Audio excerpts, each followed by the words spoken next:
Right then people, so we are back for another episode of the Legacy Podcast. I certainly had to dust off the cobwebs off the microphone coming onto this one, as it has been a long while since we've done an episode.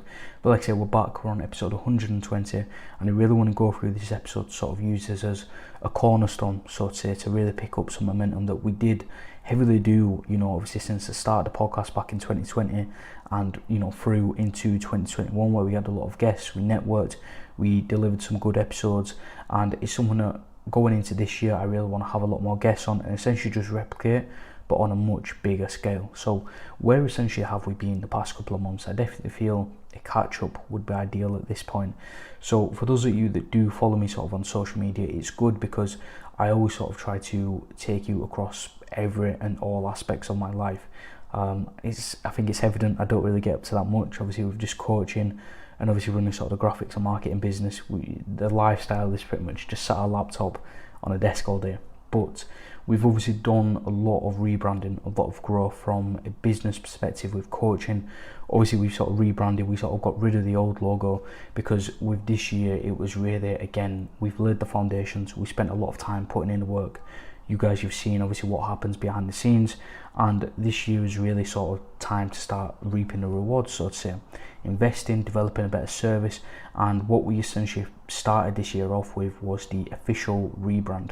Now this rebrand wasn't just one logo into another logo, it was really sort of creating opportunity. So we actually launched the official coaching app, which is something that I've been working towards for a long time, because when it came to my coaching, I really wanted to create something that could house all my client documents in one go, whilst boasting a ton of other features such as exercise libraries that I filmed in the past, vaults of educational info, of webinars, of more video walkthroughs of how to do certain stuff, training on nutrition. So the app was sort of really a centralized hub for that, and the feedback so far has been amazing.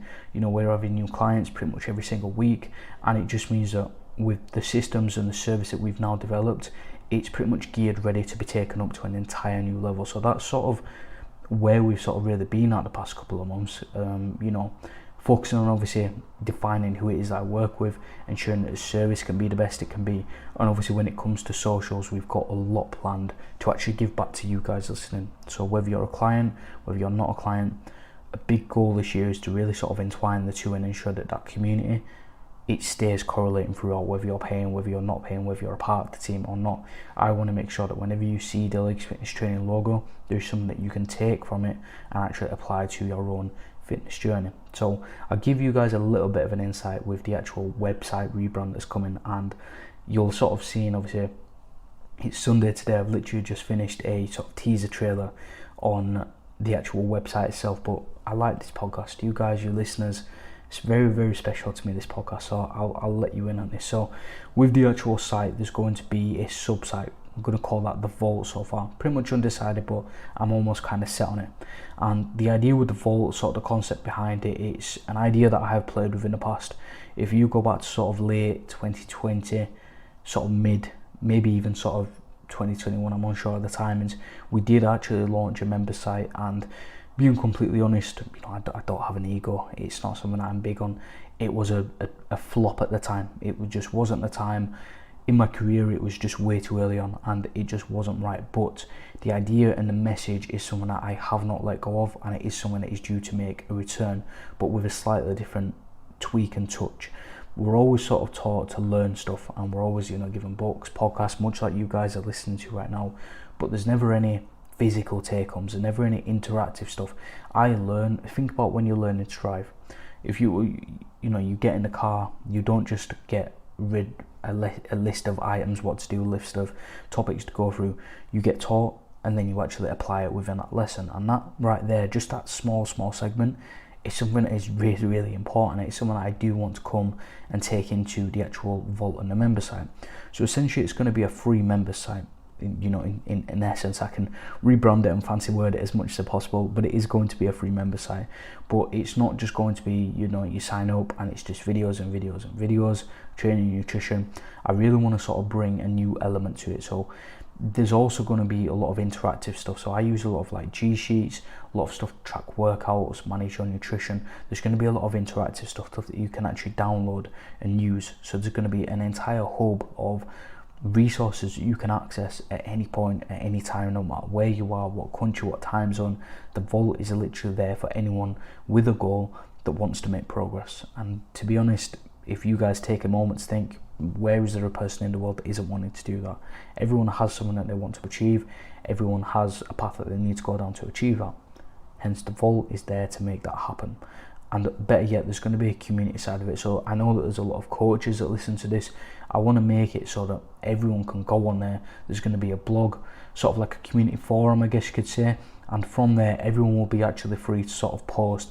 It's not going to be a marketplace for buy my coaching, but what I want it to do is very collaborative. So what this means is that if you are a coach and you've got a service planned and you want to, you've got a new program launching, you've got, say, a certain twist on nutrition, you've covered a certain topic, you'd actually be free to upload your video onto the site. And by all means, you can post a link to your sign up form. It could be anything at all. I want to make sure that it's able to sort of add your own twist on it, because at the end of the day, I'm a coach, you're a coach, I'm a business owner, you're a business owner. So if I can have my knowledge on there, but also have your knowledge on there, for the people that are signing up and wanting to actually better themselves, they're getting access to 2, 3, 4, 10 plus coaches, all just shelling out valuable info. So I see that as a big win. And I know a lot of coaches that are more knowledgeable than me. I know a lot of coaches that specialize in different fields. It's also a good networking opportunity for me. So there's also, as you can tell by now what we're getting into, there's a lot of stuff to come where it's just really going to add a little different twist. And I feel because of where that's at, it's just going to mean that the actual site itself can be taken to new heights. The brand itself can be taken to new heights. I can work with more people, I can help more people, and I can continue to obviously use the app, the systems that I built to transform our lives. So that's pretty much a deeper understanding. I say I was going to give you a little insight. You guys actually know more than anyone. I haven't actually told anybody this so far, so keep this one under wraps and I'll be checking. But as a topic that we can sort of go into, we're really going to focus on time management and actually making time. It's one of them ones where it can, I guess you could say, demonized at times. Obviously people will always have some sort of an excuse or barrier as to why they can't do something, and more than often than not it's a lack of time. So if I can sort of use this time now to sort of go through some cues, go through some things that have helped me, my clients. I've worked with clients upwards that have 2-3 jobs. I remember doing G-sheet check-ins and I've seen 27,000 steps. So I've worked with a lot of busy individuals, and I've been a busy individual myself. I'm no stranger to all-nighters, a couple of 20-hour days here and there. So when it comes to time management, I definitely feel I'm your guy to go through some bits and bats. Just obviously when we do go into topics on the podcast now, what I want to focus on is bringing a higher standard of the actual podcast itself. So beforehand, what you'll notice, sort of within the earlier stages of 2020, I was pretty much doing a podcast a day, and it was good to get the info out there. There's a lot of stuff like basic stuff, 3 tips to lose fat, what's a calorie deficit, that type of stuff, nootropics. We've done all of that stuff. I feel like the podcast is something that does mean a lot to me, because it's something that I can get my words out. It's a good place for me to talk, get a lot of stuff off. I feel like I can share a lot, and you guys can actually get to know me a lot better.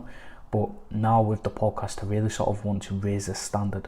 So we're not necessarily going to be shelling them out every single day, but when you do see an episode, I'll be going into a lot more topics. I'll be having higher caliber guests on. We've got Ben Bray on, another online coach, coming on. Obviously he's here, there and everywhere, so it's just a case of time our schedule's up. Obviously we've already had some big guests on, AJ Morris, TM Psychos, Bridgman, to name a few. I can't really think of anyone else off the top of my head.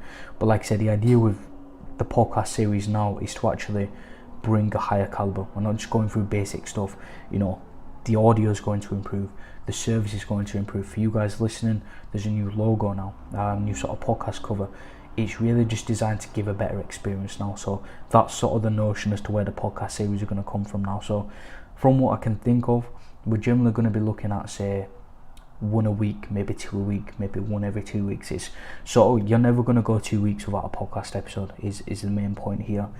And I just feel like from there it can sort of create some scarcity with the podcast as well, sort of give it the respect that it needs, because if I'm showing them out every single day, what does that show that I'm giving you guys in regards to value? And I just feel like there can more that can be done.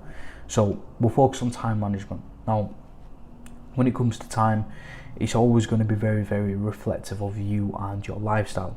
Yes, of course, as an individual, how old you are, sort of limitations, stuff like that, could be anything. But the main thing with time is reflective to your lifestyle, and a lifestyle often comprised of waking up, going to work, going to college, uni, having some sort of extracurricular activity, and then obviously the gym, nutrition. We obviously want to get a better understanding of that. So with the whole sort of 24 hours in the day concept, it is very much true, we do have that, but it's all about how well you can utilize those hours. So if we sort of go through a tactic which I call sort of time splitting your day up into quarters, this is something that helps me, it's something that I'm actively doing on this day right now. So what this essentially entails is we have your morning, your mid-morning, your afternoon and your evening, and what this needs to do is it needs to sort of really align well with your waking hours. There's no point saying that we have the same hours in the day. You've obviously got to account for the hours that you're awake. That is where this method really applies itself. So from there, once you've obviously split up your quarters, ideally make it as even as possible. This could be in alignment with your 9-to-5 job. If you're self-employed, you want to sort of line this up when you are most productive or have the most work to do. And what you can begin to do from there is prioritize your certain tasks. I always like to use an app called Evernote, and what this will allow me to do is I'll plan out my quarters as I've said, but I'll also write down a list of non-negotiables. And the idea here is that if something means a lot to you, you will prioritize it. So if it's a priority to make a gym session, if it's a priority to cook your meals, you would essentially write that down in your non-negotiables. And these non-negotiables are not to be played with. They are things that simply have to be done like you are breathing right now. That's the level of importance that it has. And you will essentially drag and drop that into, say, your quarter where you're most productive. Again, an example, I'm more productive in the morning. I will always get the majority of my high importance tasks done, which means that going into the second, third and fourth quarters, I can not take my foot off the gas, but allow myself to dedicate energy into other tasks. It could be posting content, it could be filming content, it could be anything at all, but I'm more productive in the morning, so that is where my first quarter, my energy goes into that quarter. And you can sort of plan this with a 9-to-5. I've actually got a video coming on how to manage your nutrition, but time splitting is a really effective way to actually get the most out of your days, because what we're doing is we're essentially gamifying life itself. So there is some psychology to this. If we can look at the feeling of winning, what can we associate that to? If you win a race, you come first in something, you win an Instagram giveaway, we can link that feeling of winning to sort of feeling empowered, feeling positive, feeling driven. We're like, wow, I want more of that. It's that dopamine reaction. So what we're doing is, if we can split our day up into quarters, we can win that, we can gamify it. You could have a completely terrible start to the first quarter, and you could win those other 3 quarters. So what that means is that in that day, in your Tuesday 24 hours, you've won that day 3-1, which is a good win. You could also win it 2-2, it could be a draw. So what that means is you're going right back into the other day, you're going to take the win again. And as you can begin to gamify it, and you can start to win these quarters, those feelings that I mentioned, you're just going to want to replicate and do time and time again. So just by splitting your day up into these methods, we've essentially created a response that is going to create consistent progress, because we're looking at the emotions, we're manipulating them and actually replicating them just by common nature. Who doesn't want to feel driven? Who doesn't want to feel more positive and more compelled to repeat those daily successes, knowing that when your head hits that pillow, you have done a good job, you have took a win. And what it's going to mean is that there's never really going to be a time where you're going to fall off track. All these common barriers of, I don't have time, it's not going to work for me, I've tried this, I've tried that, they sort of get thrown out the window, burnt to the ground, because they're essentially completely abolished now, because you're chasing good things, you're thinking good things, you're thinking, right, you know what, I've had a bit of a poor start to this first quarter, but I've still got 3 more quarters to go. I can still win this day 3-1. I can still do enough, I can still prioritize my tasks in the 4th quarter to make the entire day a win. And as soon as I go to sleep, I've already got my next 4 days planned out, I've already got my next quarters planned out. So that right there, it's some people it may seem childish, but for me, I will do anything on this planet to ensure that my tasks get done, to ensure that I can have the best lifestyle and actually make progress, because everything that I can learn then gets transferred over into my clients. The business, it allows me to obviously replicate everything that we've come through in this podcast so far. I can develop more content, I can develop more features, work on new magnets to attract more of you guys. It could be anything at all, but if you can just look at whatever you can do to pull out every single last strand of positivity, of drive to create more consistency, you will start to make a lot more progress. I can promise you that. So I'm pretty much going to wrap up the podcast there now. I've pretty much been rambling on for a little over 15 minutes now, and I sort of want to just come on here and do a bit more of a reintroductory podcast, which we've certainly done. I'm hoping that the next podcast will feature a guest, but for the time being we're going to wrap that up, and I will see you soon for episode 121 very, very shortly.